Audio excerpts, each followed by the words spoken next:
აფხაზეთის და აჭარის ავტონომიური რესპუბლიკების მთავრობის თავმჯდომარეებმა პირველი ოფიციალური შეხვედრა ბათუმში გამართეს. ლევან მგალობლიშვილმა და თორნიკე რიჟვაძემ ერთმანეთს კოლეგა მინისტრები წარუდგინეს და ურთიერთთანამშრომლობის საკითხები განიხილეს. აფხაზეთის ავტონომიური რესპუბლიკის მთავრობის თავმჯდომარემ ლევან მგალობლიშვილმა თორნიკე რიჟვაძეს ბათუმში მცხოვრები დევნილი საზოგადოების მიმართ გამოჩენილი ყურადღებისა და მხარდაჭერისთვის მადლობა გადაუხადა. პირველი სამუშაო შეხვედრით შევხვდი ბატონ თორნიკე რიჟვაძეს.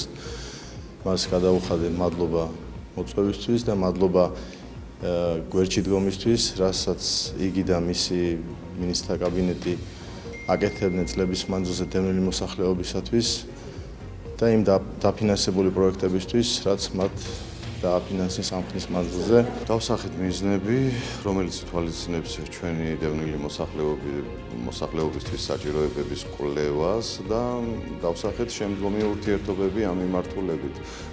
რაც მოიცავდეს იქნება მონახულებას ჩვენი დევნილი მოსახლეობის კომპაქტურ დასახლებებში და მათ საჭიროების კვლევას. გაიმართა გაცნობიტი ხასიათის შეხვედრა აფხაზეთის მთავრობის წარმომადგენლებთან.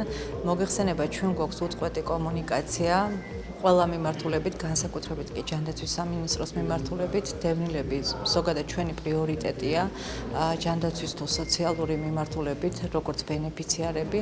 აქედან გამომდინარე, ჩვენი ეს ხშირი შეხვედრები და უწყვეტი კომუნიკაცია არის მნიშვნელოვანი და წინაპირობა მათთვის ყველა აუცილებელი სერვისის მისაწოდებლად.